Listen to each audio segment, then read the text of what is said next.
Hey guys, it's Tara and welcome back to my channel for another video.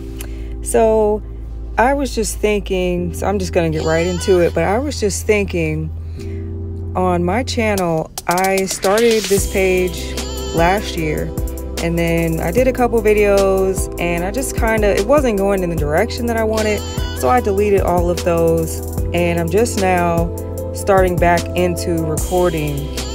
And I was thinking a lot of my new subscribers probably don't know who I am, probably don't know anything about me. So I'm just gonna use this nail prepping time to introduce myself to all my new subscribers. So hi, my name is Tara and I am originally from Washington State, but now I live in Missouri. I started doing nails when I was 14 or 15. I was really young. I remember like when I was in middle school and high school, I would go buy the little kids sets from Walmart or Walgreens and stuff, and I would like do my friends' nails after school. And I was getting paid and everything like in middle school to do nails. So I've been doing nails for a little while. I'm 30 now, by the way. I'm not one of these little kids. I'm not 16 or nothing like that.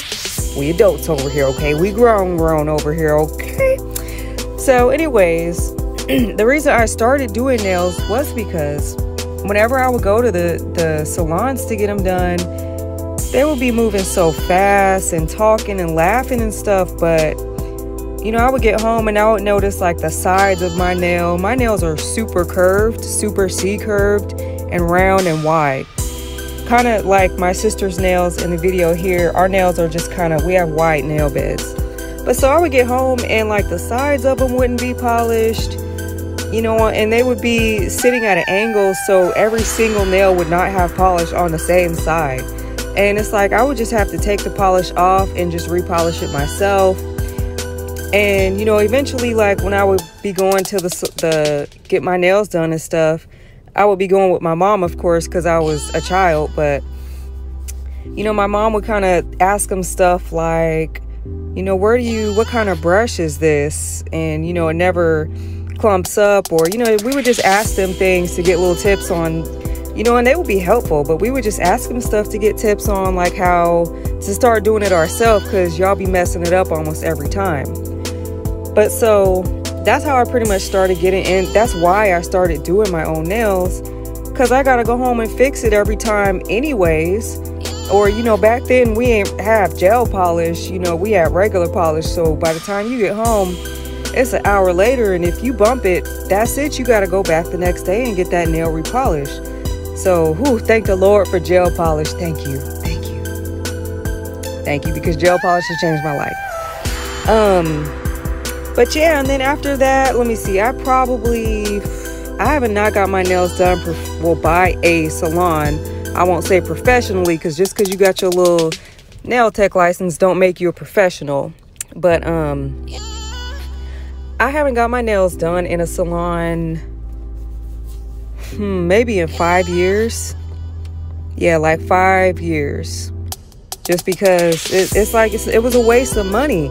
And back when I was in high school, you could get a full set done for, you know, $15, $20. Now, if you want a full set done with just some regular polish and they charge you by length now, it'd be like $40, $50. So it's like I can buy some colored acrylics, monomer, tips, everything, and a gel polish color for $30. So no.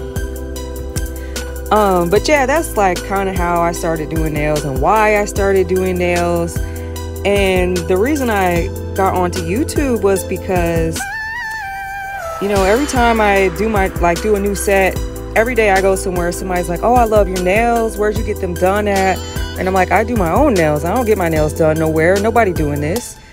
And people are like, oh, well, how did you do them? How do you do your own nails? And it's like, you know, I'm in line and it'd be the cashier or something. Like, I can't explain all this to you right now. So that's why I really just made my page so I can refer it to, you know, people who I meet or my friends, stuff like that. Now this bead right here, you'll notice that I'm brushing it upwards towards the cuticle because I'm trying to get the shape really like perfect. I like to use sometimes small beads to get the shape the way I want.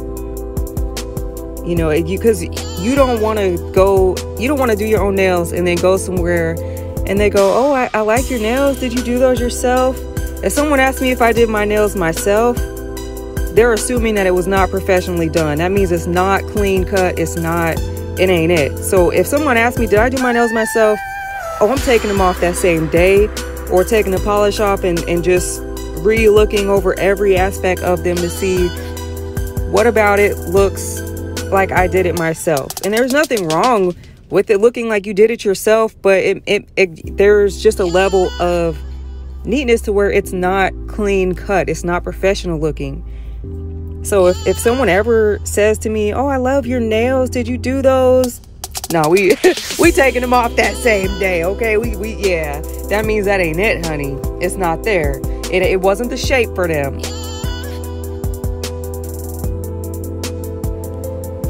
And something I want to note right now is that you'll notice I'm not doing one bead or two or three. I'm doing as many as I need to, and I keep the nail pointed down. That way I can get it really smooth.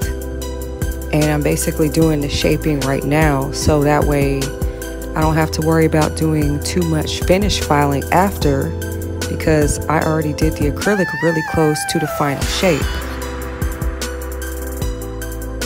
So right now I'm starting to do the shaping. I'm just taking a really thin, I don't even know what you call this nail bit, but I'm just making the cuticles a little bit flatter.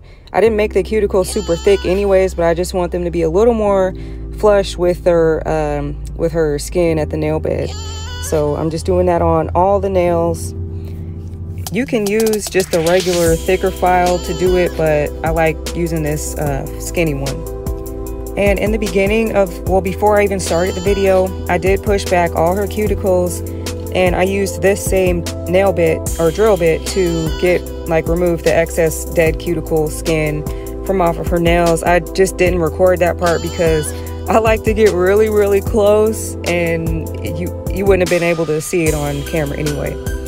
But so this was the bit I was saying. You could use this to do the filing real close to the cuticle if you need to, but I don't like to do that. I just use this one to get down any lumps that are really thick or bumpy. And that's another part of laying the acrylic really neatly. Some people like to use 1 bead, 2 bead, 3 bead, whatever. On like when I do my nails or my sister's nails and I don't have a time restraint, I do as many beads as I need to, smaller beads, so that I can have everything laid flat and shaped nicely, and then you don't have to do a whole lot of finish filing. That's why it didn't take me that long to go over them with the nail drill, because I had already laid them so neatly anyways. And then after you do that, this is really important in getting that crisp, professional looking shape. So right now I'm taking just any 100/180 hand file, and you want to go up against the sides and underneath the nail tip so that it's not rigidy, and you don't just want that jagged acrylic down there, because I'll be seeing that a lot, and that's what separates you from your nails looking like you did them at home or you got them done professionally. Which again, is nothing wrong with doing nails yourself, especially during this quarantine. You don't really want to go nowhere and be sitting up against someone else doing your nails, but this step right here is what I think really makes a difference. And then right there, I just checked them to make sure they're still the same length after I've filed them with the drill and the hand file. So I'm just perfecting that shape, and you want to kind of twist and turn their finger around to see all the shapes, because in the salon they don't even be looking while they're doing this. Like literally they will be looking to the side talking, or looking at you talking and laughing, which that's great to have that kind of atmosphere. But look down at my nails, twist and turn my hand around, honey. Turn my hand upside down and make it do backflips, okay? You need to be looking at this shape and making sure it's right. So this step is important here. It's going to take longer. When I do my nails, it don't take an hour, honey. It takes 2 or 3, because they're going to look right. They're going to look amazing after I'm done. And that's not to brag, but that's just part of what y'all need to be doing to get a good shape, to make them look crisp and professional. And so I sped through it a little bit because I didn't want the video to be like 3 hours long, and so I'm checking them again here for like a third or fourth time, and there we go. All right, so you know, and then the thumb can kind of be whatever length you want it to be. She didn't care how long her thumbnail was. When I do my nails, I like my thumbnail to be shorter because I use my thumb like to text or working, stuff like that. And then the pinkies, you can kind of do the pinkies length 2 different ways. Some people like their pinky nails to be the same length as their 3 middle fingers. I like my pinky to be a little bit shorter because that's just what I like. And so that's what I did on my sister's nails also in a video. So now I'm going to be using the blooming gel. It doesn't say on however you pronounce this brand, honey, but this is blooming gel, okay? So you put that on. I like to do each nail at a time because if you put the blooming gel on all the nails and then do the designs, it's all going to just fade more than you want it to. So I do one nail at a time, and then you do not cure the blooming gel before you put the colors on. Leave this blooming gel wet, and then right now, so you scoop up. I got the dots of all the colors I want. You just scoop them up, okay? The blooming gel is still wet. And then you just kind of let it slide off of the brush. And then you can manipulate it a little bit more if you need to. But the blooming, that first layer of the clear we put on, that's going to do all the work and really make the marble really blend into each other. But don't let it sit on there too long, because it will just start turning into one big mesh, and it's not going to look, you know, the way you want it to look. Or maybe you do want that, but we wanted hers to look sharp but a mixed marble at the same time. You can see what I'm doing. You see what I mean though. And then I just took some alcohol on the brush, and I'm just cutting out the, I don't know what you call that little moon shape up there. And then once you do that, then I cured it.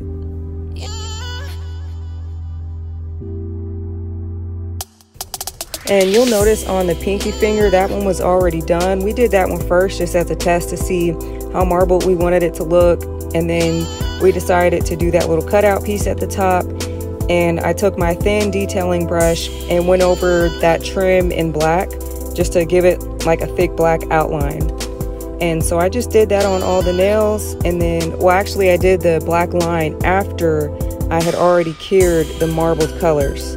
Otherwise they would just keep, you know, marbling and mixing. So I did that thin line after. And then that was it, honey. I put some top coat on all of them. And, you know, put some cuticle oil and lotion and all that. And then she was done, girl. She was done. So I'll just let you watch the last few minutes of that. Hopefully you guys enjoyed this video, and you will be back to see the next one. Okay, so I'll just let y'all finish watching the rest of this here. I'm just doing the same things on the rest of the nails, so I don't really need to keep explaining that. But yeah, that was it.